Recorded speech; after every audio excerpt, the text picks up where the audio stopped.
وعلیکم السلام ورحمۃ اللہ وبرکاتہ۔ اللہ رب العالمین خوش رکھے، خیر و عافیت میں رکھے۔ سوال یہ تھا کہ ایک خاتون کے شوہر نے وراثت کا حصہ پورا دے دیا اور بچوں کے بھی پورے حصے دے دیے۔ بچے سب تو پاکستان چلے گئے، ایک خاتون کی بچی رہ گئی۔ اب اس بچی کے بچے کہہ رہے ہیں کہ نانی کی جائیداد کے حقدار ہم ہی لوگ ہیں، تو کیا یہ درست ہے؟ اس کا جواب یہ ہے کہ نہیں، یہ درست نہیں ہے۔ اللہ رب العالمین نے سورۃ النساء میں بیان کیا ہے، یوصیکم اللہ فی اولادکم للذکر مثل حظ الانثیین۔ اللہ رب العالمین تمہیں تمہاری اولاد کے بارے میں حکم دیتا ہے کہ لڑکا کو 2 لڑکیوں کے برابر حصہ ہے۔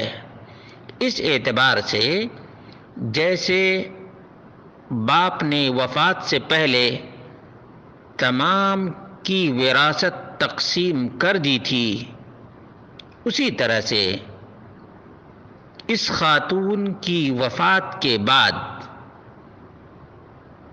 جائیداد کی تقسیم اسی طرح سے ہوگی، یعنی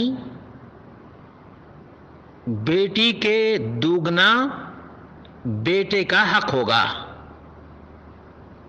2 بیٹیوں کے برابر ایک بیٹے کا حق ہوتا ہے، للذکر مثل حظ الانثیین۔